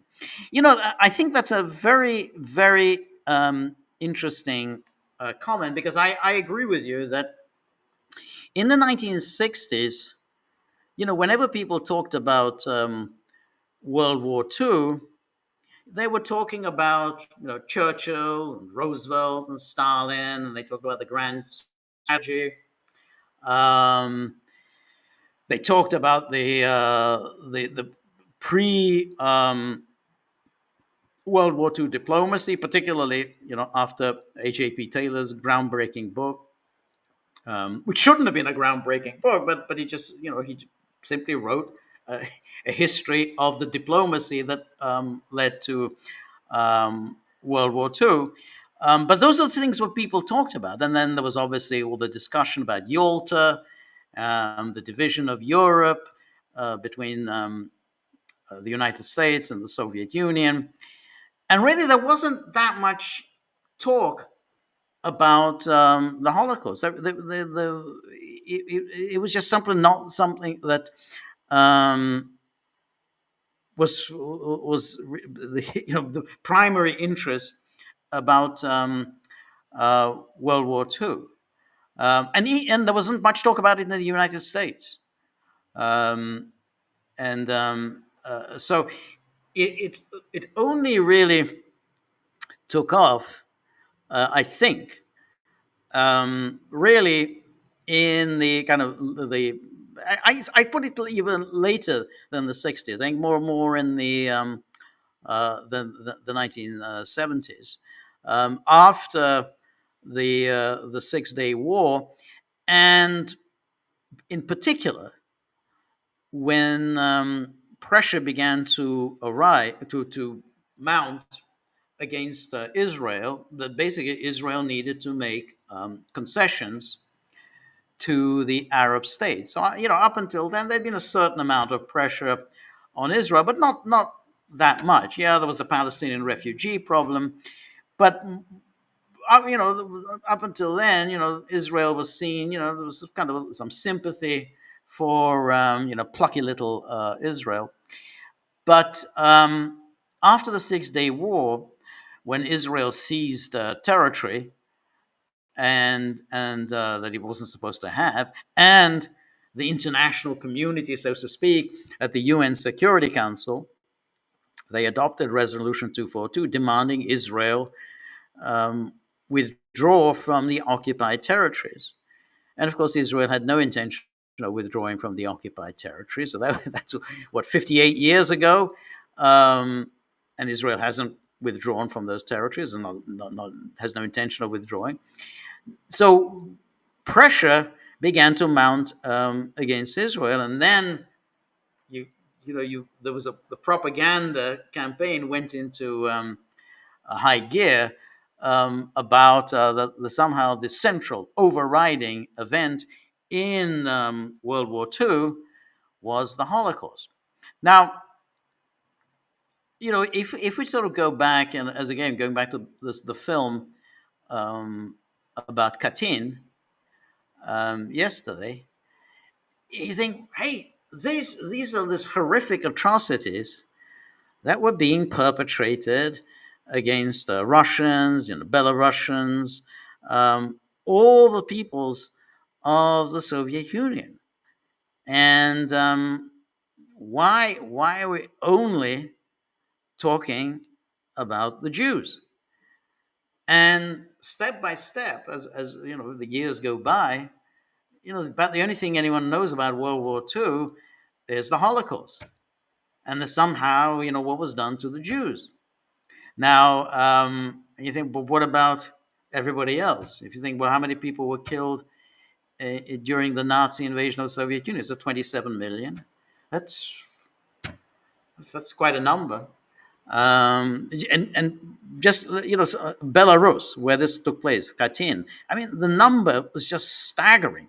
What proportion of the population of Belarus was killed during World War II? These are just staggering numbers. And the same goes, other places, Yugoslavia. What proportion of the Serbs were killed? No one, these things are hardly ever talked about. No one talks about Jasenovac, what was done to the Serbs there. No one talks just generally about the everything that the Germans did during their occupation of the Soviet Union or Yugoslavia. The one thing everyone knows is the Holocaust. And then, as you said, the Holocaust denier that acquired its resonance in the 1990s. And I think particularly following that David Irving trial with that woman, so Deborah Lipstadt, who wrote that book. And I think it was called Holocaust Denial. I can't remember the name of the book. And then she obviously labeled Irving a Holocaust denier, and that led to the Irving's lawsuit, which was always bound to lose. But you see, what was particularly striking about that was the creation of the ideological orthodoxy, because Irving really wasn't a Holocaust denier. I mean, he never denied that the Nazis carried out mass killings of Jews. I mean, he never said that that didn't happen. I mean, what in terms of whatever the numbers were, or the mechanism for it. I mean, that's a different issue. But he never denied the mass killings of Jews. But the stunning thing was that unless you follow the orthodoxy, you get tarred with the label Holocaust denier, and that's the purpose. That was the purpose of what Lipstadt was trying to do, and so that anybody who kind of deviates from the orthodoxy becomes a Holocaust denier, and of course that was done very much against Buchanan in the 1992 campaign. And his political career never really recovered from that. I mean, 1992 was in a way the high point of Buchanan's political career. Because I mean, he did really well there. But the onslaught against him and the lay that he got this Holocaust denier, that he's anti-Semitic, he never recovered from that. But I think, how did this happen? Well, yeah, I mean, I think that there had to be a massive ideological campaign that on behalf of the Jews as the unique victim. No one else has suffered as much as the Jews, and the World War II is all about that. And so you're absolutely right. When I was growing up, that's not what people talked about World War II. There was always a lot of discussion. Everyone was always a lot of interest in World War II, but that wasn't the primary focus. And then we have where are we? So okay. And then Cynthia says, I believe Marty's photo is of Ursula. Is that von der Leyen? Is that her? Let me see. I think if it is well, maybe it is von der Leyen. Maybe, I don't know, maybe in my computer. I guess maybe it is von der Leyen. It's a very young looking von der Leyen. I think it must have been. But now that I look and see CSU, so that goes back a long way. I mean, you posted some pictures of her as a kind of a sweet German girl when she was singing with her father, and who'd have thunk that she'd grow up into this monstrous creature. But she kind of looked like a regular nice German girl, comes from a good family and so on. And I guess in that picture also looks very, very, very different from the but Cynthia, I'm sure you're right. I guess the picture is just very small on my computer, but that is her, no question. It's funny that she looks not unlike Kaya Kallas. I mean, if you just look at the two of them from a distance, they kind of look a little bit alike. And Anyway, Judy says Dmitry Bakanov, head of the Russian space agency Roscosmos, has arrived in the U.S. for the first direct talks with the NASA leadership since 2018. Okay, that that's interesting. How how you're gonna be able to maintain some kind of you know negotiation process toward improving relations with Russia while you're imposing these secondary sanctions and while you're sending arms to Ukraine. I think that's that's gets it's a kind of mind-boggling. I don't think it can be done. I don't think you can just compartmentalize it. But Trump probably does think that you can compartmentalize things. But I don't think um, it'll work. However, I would say that if you read the speech and questions and answers of Lavrov a couple of days ago, some youth powwow, some young diplomats, and Lavrov was addressing them. He's still he's still very positive about Trump. He will not say anything negative about Trump, and I think that's all across the board in among Russian leaders, among the Russian official government. You look at TASS; they never say anything negative about Trump. They trash Biden. They'll say anything about Biden, but they won't say anything negative about Trump. Even after Trump talked about the bullshit that we have to put up with Putin. Even when he said, every time I hang up with Putin, someone gets killed by Putin. Despite all of that, Lavrov says, "Oh yeah. Trump is definitely somebody that we can work with. Trump is very pragmatic. Trump is only interested in the national interest of the United States. He's a breath of fresh air after Biden. I mean, just even now, that's the Russian position. So maybe the Russians also will compartmentalize it. But I wouldn't. I still don't think that there's really much prospect of that. I mean, either you resolve the big issue, the big problem, or you don't. I think if you don't resolve the big problem, you can negotiate this, you can negotiate that. It doesn't matter in the long run. You have to resolve the big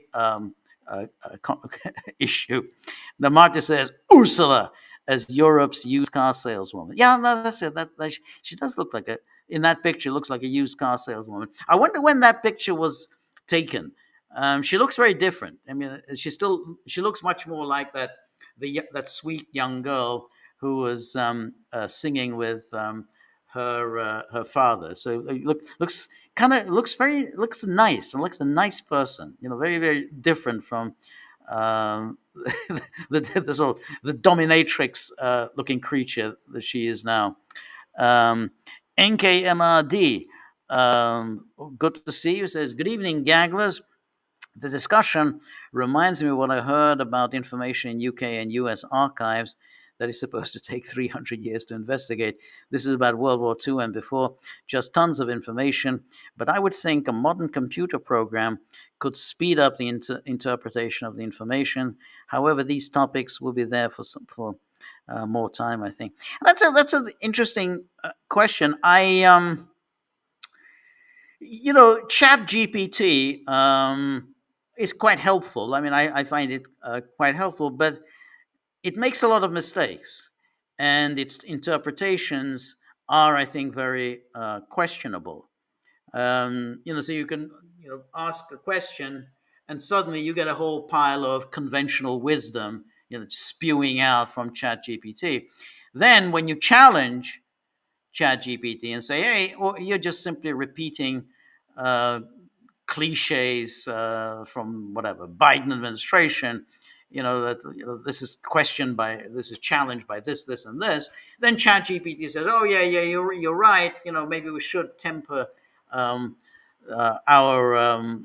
interpretation. We need to take this into account, that into account." But instinctively, it's still weak in its interpretive abilities. I mean, maybe that will change, but at this stage, Chat GPT is too too mired in conventional wisdom, and so that's why. So that it's kind of an interesting question. Will there be a point at which AI is going to be coming up with interesting and intriguing interpretations? It's not there yet. It couldn't come up with, say, an A.J.P. Taylor type book written in 1959, but which really blazed a trail. I don't think AI is able to do that. Um, but who knows what could happen? Um, because if you have that ability that of processing this huge amount of information, and let's see, um, and then Ayobachi, always good to see you. Good to see you again. So Yakobachi, yes. Trump is either being used by the EU or he's going to end the war in 10 days. Trump can't allow the oil to spike or his presidency will be over. I agree with you, and I don't think um, the war is going to end in 10 days. And I think he's just simply going down the path of Biden. Um, and I think he's going to, the way he gets out of this tariff is he will get a pledge from China and India to cut back on Russian fuel imports. And they're going to say, yeah, we definitely are going to reduce it. But it's a long-term project. You can't expect us, to cancel our contracts and have no oil and gas. We're both running huge economies, energy-hungry economies. We're not going to just simply cut off our oil and gas imports, but we will gradually reduce our dependence. And I think Trump will then hold off on the tariffs for the very reason that you point out. Otherwise, you've just basically, the oil and gas prices are going to go through the roof. I mean, if there's suddenly oil, they say, hey, we're not getting our energy from Russia, so we have to get our energy from somewhere else. And it can't just be replaced. As magically, Saudi Arabia is going to double or triple its oil production. That cannot happen, and that would indeed lead to a massive spike in oil prices and bring the U.S. economy to a juddering halt. And the condition of the U.S. economy is really Trump's pride. I mean, that's basically, he doesn't have too many accomplishments as of yet. I mean, yes, he signed these trade agreements. We'll see how they work out. I think they'll work out quite well. I'm against all the whole doomsayers and the economy is going to come crashing down. I don't think it is.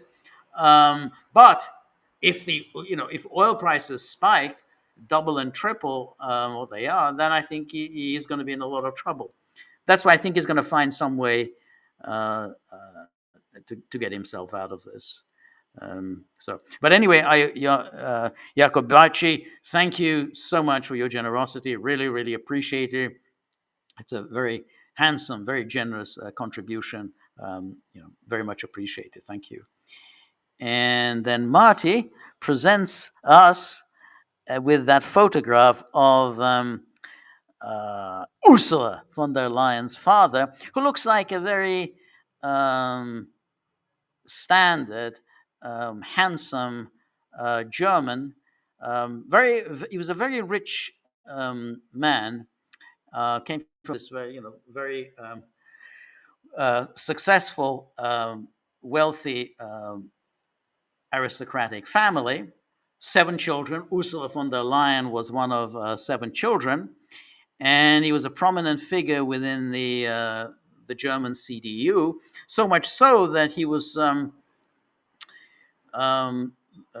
considered a possible candidate of the CDU-CSU for the chancellorship in the 1976 election. But in fact, it was Helmut Kohl who was the standard bearer of the CDU, but it could have been this guy.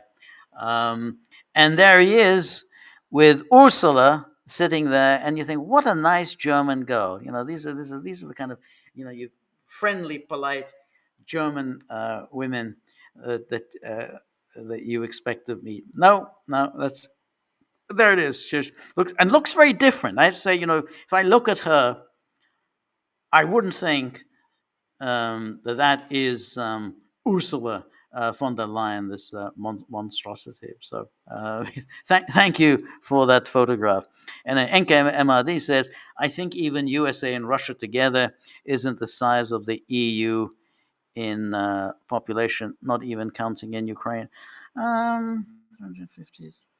It's possible. I'm not sure. I think it would be quite similar because I thought the EU population is about 450 million. US population is about 350 million, and I guess Russia is probably around 110 million. So it's close. It's very, very, in terms of population, it would be quite close. And so this is here's Judy saying estimated population of the EU is 450. That's what I said. The estimated population of the US 342. I thought it was 350, and 300 between 342 and 347. Yeah, and then Russia is 144. Okay, so Russia. Yeah, that's right. It's not 110. It's 144. I always get very pessimistic about Russia because its population is. It is declining. So it's 144. So 144 plus that 144 plus 350. Let's say call it 350. That's 490 million. So it's a little bit more than. So no, you're adding the EU population. The EU. What was the question? No, let me go back to what was the NKMRD. I think the US and Russia together isn't the size of the EU. Yeah, so 490 million. So it's a little bit more than the population of the EU. And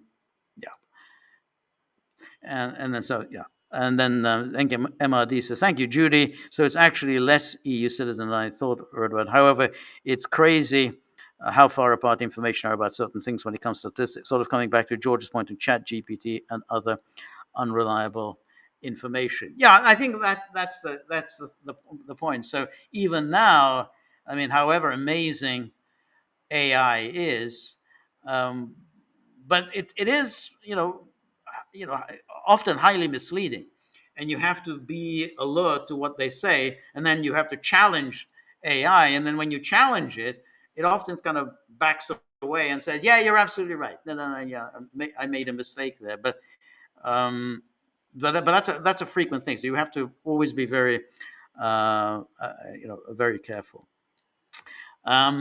So I think my time is coming to an end. Thank you, everybody who have joined me. Thank you so much for all of the. Peter Cookson says, "Try asking ChatGPT who George Samueli is." Oh, that's good. Probably quite unflattering. Okay, it says he. Okay, so I'm sure they'll say unflattering things about me, but there it is. Anyway, thank you everybody who joined me. Thank you above all to those who tipped and put something into the tip jar for the dogs. The dogs are now sleeping, but the first thing they're going to do when they wake up is to go straight to the tip jar. What's going on there? If they're not happy, obviously it's all my fault. So thank you everybody who was so generous with your time, generous with your questions, generous with funds for us. Really appreciate it. And we will be back on Thursday. Thursday for another of this live stream. Look forward to seeing everybody then. Don't forget, please watch come and see about, Katyn, and maybe, offer some comments on the film. Not easy to watch in all sorts of ways. It's a hard film to watch, but please, please take a look if you have the time. And I'll see you all on Thursday. NKMRD, thank you for your generosity. Keep it up. I'll try it. Okay, thank you. See you Thursday. Good night. Bye bye.